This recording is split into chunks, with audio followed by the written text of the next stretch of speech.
Listen to me. You are so close. You are doing so many things right. You're working hard. You're putting in the effort. There's these 7 things that are counteracting all of the good things that you're doing. So that's why in today's video, I'm going to show you 7 ways to unfuck your life. So that way, in the next 12 months, you can win big. So the first way to unfuck your life is never disrespect momentum. You see, for a lot of you, your biggest issue is you get a win. You win today. You set a list of things to do and you do it. You take the actions necessary to grow your business. You take the right steps in the right direction, and then all of a sudden, you kick your feet up. You get comfortable. You stop doing the things that got you to even where you are right now. Listen, you may not be a multi-millionaire. You may not be in the place you want to be in life, but even if you just have a week or a couple weeks of success, of wins, all of a sudden then you just think that, oh, I can go back to my old ways and I don't actually need to keep up the things that got me here in the first place. Momentum, in my opinion, is genuinely the most powerful force you can have in your life. I always say, when it rains, it pours. And by the way, that also applies negatively. Negative momentum is a thing. The pendulum can swing either way. So when you are on a hot streak, when you have momentum in life, never ever disrespect it. Because as I said, when it rains, it pours. When one blessing comes into your life, usually there's a few more around the corner. And it genuinely makes me sad to see all these people who start their business, get a little win, and just don't know where to go from there, don't know how to keep up the momentum. And if you're looking to make $10,000 a month online, that is by far the most important thing, which is don't disrespect momentum. So that is the first way. Now, before we get on to point number 2, I know a lot of you are wondering, what is the best business model in 2024? What is the best way for me to make $10,000 a month online in 2024? Now, moving into the second way to unfuck your life, and that is to cut out the bad habit friends. And here's what I mean by that. A lot of times I notice that people have friends that, you're not really friends. You're just friends because you have a friendship or a bond over a bad habit. Here's what I mean. Stoners have their stoner friends, like the people they smoke weed with. But outside of that, if they were sober, probably if they stopped smoking weed in 7 years, they wouldn't still be friends. You got your gamer friends, but outside of gaming, you don't really have that much to talk about or that much of an interest in each other. Or you've got your partying friends, or you even have your gossip friends. You've got those friends where it just seems like all you do when you're around them is just gossip. Have a lunch, have a coffee, and gossip about people. These are friends that perpetuate and keep you doing these bad habits. If you cut out these friends, then you cut out the habits, because a lot of times these friends and the feeling that you need to keep being friends with them, or this idea that you're a bad person because all of a sudden you've changed, you have a new identity, you formed a new identity, and your identity, quite frankly, doesn't align with these people anymore. So it's fine. You don't need to be mean. You don't need to be rude. You don't need to be angry. You don't need to be emotional. You don't need to shout at them and tell them they're a horrible person and cut them off aggressively, but you just slowly distance yourself. There is nothing wrong with that. So I want you to sit here and analyze and look at all of your friends and ask yourself, why am I actually friends with them? If I was in a room with them for 30 days, would I still have a good time? Would I enjoy myself?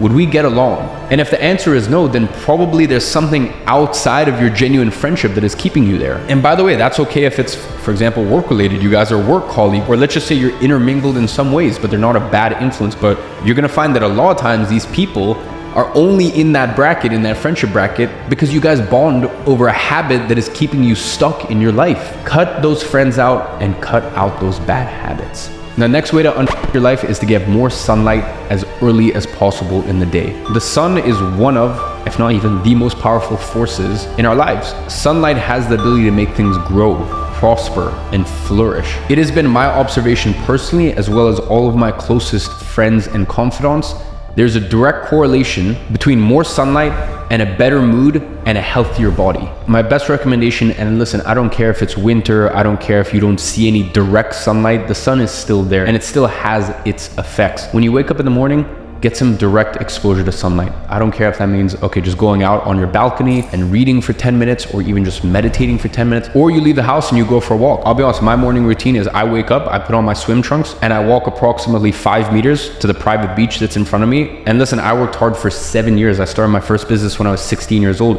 to be able to afford this life, where now my home is in a gated community on a private beach in one of the best cities in the world. And every single day when I go in the sea, I feel so grateful about that. But even when things weren't like this, when I grew up and I was living in London and it was cold and it was dreary and it was the winter and I couldn't afford to go away because I was just starting my business. I was a teenager with just a dream, a vision, and a yearning and a desire to take care of him and his mom who'd done so much for him.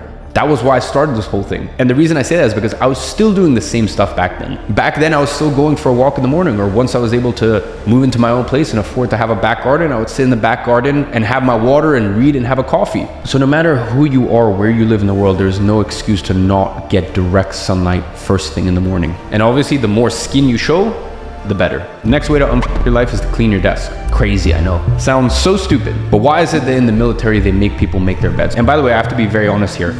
I don't make my bed anymore. And that's because I'm now, 8 years into business, and I've dialed in all of these disciplines and all of these habits. But when I first started, I was so diligent. I was so on the ball with these things. My desk was always clean. My bed was always made. Cleaning your desk isn't necessarily about having a clean desk. I mean, it's a benefit, it's a positive, but I wouldn't sit here and pretend like it's truly life-changing. It's just the fact that it's such an easy win. It's something you can do right after this video.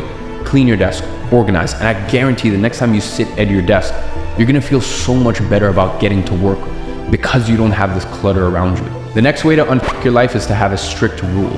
No music before 1 p.m. Now, the reason I say no music before 1 p.m. is because music, at the end of the day, especially a lot of the modern music that is being made, a lot of it is propaganda. A lot of it, the actual frequency of the music is frenetic. Like, I don't know, sometimes if you listen to modern music, and it's just kind of like, it puts you on edge. You just feel like a little off. And by the way, like, I love bumping some rap while I'm training, but in the morning is such a fragile time for your mind. It's such a delicate time for your mind. And it's a time of the day where you should have some peace. You should have some quiet. And you shouldn't be implanting a lot of these, quite frankly, a lot of the music these days, I'm just gonna call it what it is, demonic.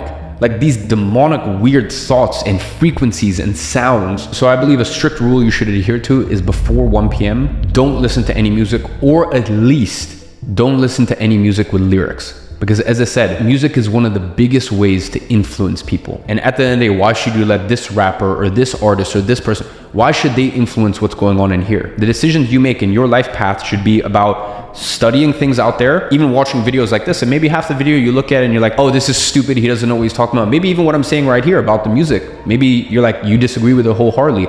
But that's fine. At least you're looking at things, and at least you're analyzing things, and you're coming to that conclusion, and you're doing it consciously. Whereas the issue is with music, a lot of it is unconscious. You know, you're just listening to it, and these ideas are being implanted in your mind, and you don't even realize it's happening. So it's much better. Save yourself from all of that. Save yourself from the programming, the conditioning, and really protect this thing right here, especially in the early hours of the morning, because it can really set the tone for the rest of the day, and it can really cement ideas in your mind that maybe shouldn't be there. Now, moving on and staying on the topic of programming, keeping you dumb, keeping you just kind of in a daze, the next way to unfuck your life is unfollow all of the Insta baddies. All of those girls, which is basically just softcore porn, you know, all these girls in bikinis, this, that. Unfollow all of them unless you actually know them. Listen, I'm not gonna sit here and judge you, especially if you're in your younger years in life and you wanna be a playboy and you wanna enjoy yourself, and you're following girls that you like actually know, that there's actually something going on there. But like, I've never been able to get through my head why a guy would follow 300 Insta baddies that does not know of his existence. She doesn't know you, she doesn't know who you are, she never will.